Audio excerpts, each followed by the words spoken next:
स्वामी विवेकानंद जी का व्याख्यान सुना। ये व्याख्यान शिकागो में हुआ था 11 सितंबर सन 1893 को।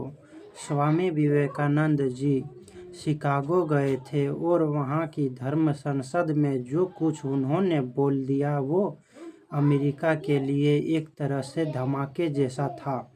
ऐसा लगता था कि स्वामी जी ने कोई बम फोड़ दिया अमेरिका पर, क्योंकि अमेरिका के सारे प्रोफेसर फिलॉसफी के, उनके धर्मगुरु सब परेशान हो गए थे और स्वामी जी के पीछे अमेरिका के लोग इतने पागलों की तरह पड़ गए थे कि अमेरिका गए थे वो एक व्याख्या देने के लिए। फिर विश्व व्याख्या स्वामी जी ने अमेरिका के अलग अलग विश्वविद्यालयों में दिए।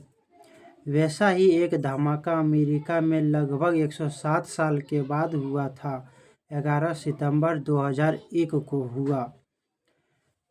स्वामी जी ने 11 सितंबर 1893 को एक धमाका अमेरिका में किया था भारत की तरफ से। इसी अमेरिका में 11 सितंबर 2001 को एक और धमाका हुआ था जिसमें अमेरिका के 2 टावर टूटे थे। ये जो दोनों टावर टूटे आप सब ने देखा होगा।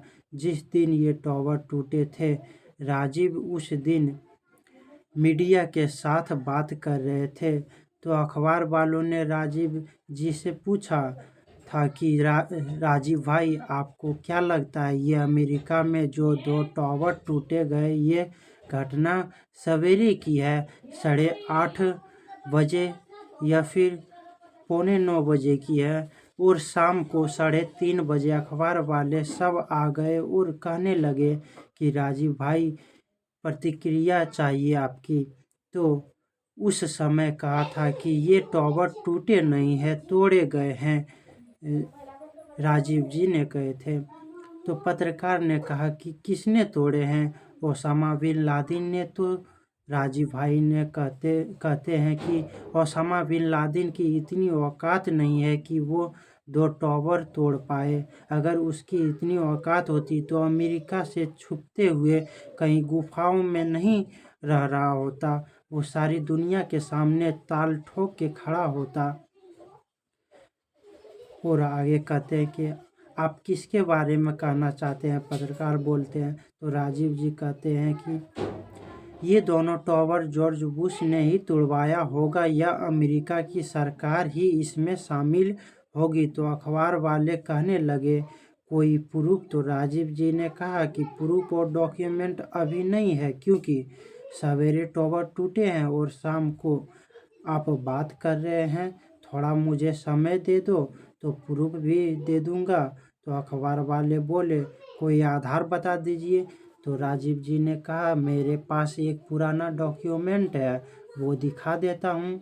वो 1941 का एक डॉक्यूमेंट है और 1941 में आप जानते हैं कि विश्व युद्ध चल रहा था, सेकेंड वॉर चल रहा था। आप जानते हैं कि द्वितीय विश्व युद्ध 1939 से 1945 तक चला था और 1941 में अमेरिका के पर्ल हार्बर नाम के एक पानी जहाज के अड्डे पर जापान में बम गिराए थे।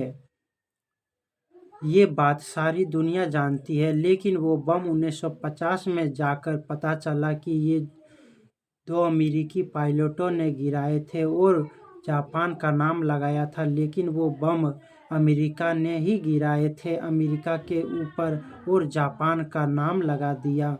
क्यों ऐसा किया अमेरिका ने? क्योंकि 1941 के युद्ध में जिस समय के ये घटना है, उस समय जापान हावी था। क्योंकि आप जानते हैं कि जर्मनी और जापान दोनों एक दूसरे के साथ में थे और ब्रिटेन और दूसरे देश एशिया वगैरह एक तरफ थे। एक मित्र देश था, दूसरे शत्रु देश था। तो जापान और जर्मनी, ऐसा लग रहा था कि ये युद्ध जीत जाएगा। अब डर ये पैदा हो गया था कि हिटलर शायद दुनिया का राजा बन जाएगा। इसलिए हिटलर को दुनिया का राजा बनने से रोकना है और जापान को तोड़ना है। इसके लिए अमेरिका ने जापान पर एटम बम गिराने की योजना बनाई थी, लेकिन वो एटम बम जापान पर गिराना है उसके लिए कोई तो आधार होना चाहिए दुनिया को बताने के लिए कि हम जापान पर बम क्यों गिरा रहे हैं।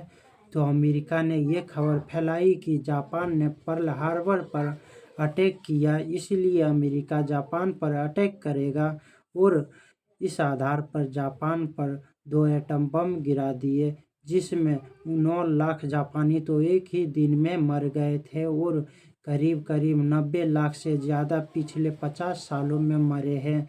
तो ये जो दुर्घटना हुआ 1945 को 6 अगस्त और 9 अगस्त को, अब 1950 में अमेरिका का राष्ट्रपति ने जापान के प्रधानमंत्री को एक चिट्ठी लिखी। वो चिट्ठी की कॉपी राजीव जी के पास थे और चिट्ठी में कहा था कि वी आर वेरी सॉरी, हमें बहुत दुख है कि हमने आपके देश के ऊपर एटम बम गिराए। वास्तव में आपने पर्ल हार्बर पर अटैक नहीं किया था, वो अटैक की योजना CIA के द्वारा बनाई गई, और लेकिन हम मजबूर थे, आपको जर्मनी से दूर करना चाहते थे, इसलिए आपको तोड़ना हमारे लिए आवश्यक हो गया था। तो हमने बहाना बनाया था कि पर्ल हार्बर पर अटैक जापान ने किया है, इसलिए अमेरिका जापान पर अटैक करेगा।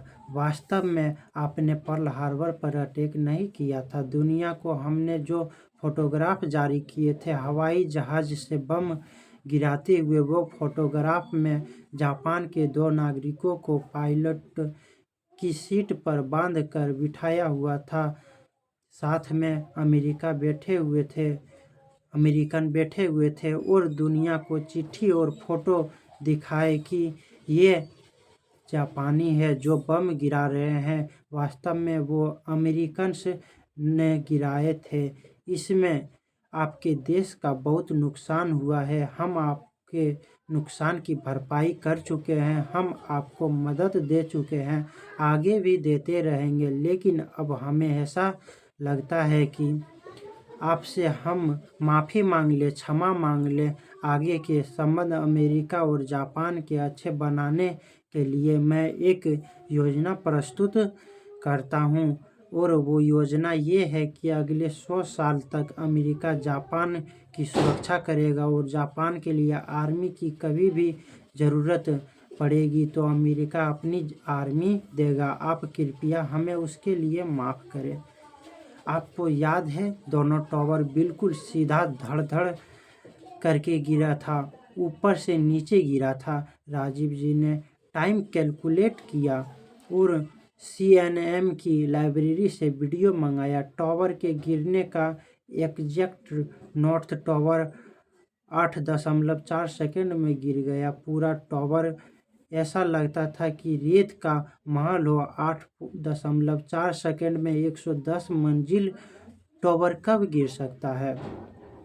जब उस टावर को अंदर से ब्लास्ट किया जाए किसी बम के द्वारा, तब 8.4 सेकंड में 110 मंजिल की टावर गिर सकता है, और टावर के हर मंजिल पर बम लगाया गया हो और सारे बम एक साथ ब्लास्ट करे तो 8.4 सेकंड में 110 मंजिल का टावर गिरेगा। एक मंजिल की सामान्य ऊंचाई 10 फीट माने तो 10 फीट का माने 3 मीटर, तो 3 मीटर की ऊंचाई एक मंजिल की है, तो 110 मंजिल 3 से गुना करे तो 330 मीटर ऊंचाई का कोई भी टावर गिराना हो तो कितना फोर्स का बम चाहिए और कितना उसमें RDX लगेगा, वो सब कैलकुलेशन राजीव जी ने किया। तो पता चला कि कम से कम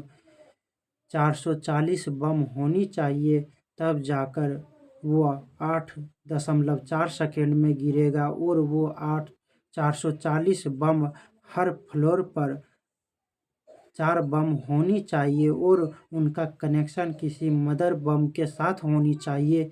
मदर बम ब्लास्ट होते ही 440 बम एक साथ ब्लास्ट होने चाहिए, तब 8.4 सेकंड एग्जैक्ट टाइम निकलता है, पूरा टावर ज़मीन पर आ जाएगा। ये है पूरी सच्चाई। अगले वीडियो में फिर मिलेंगे पार्ट 2 में।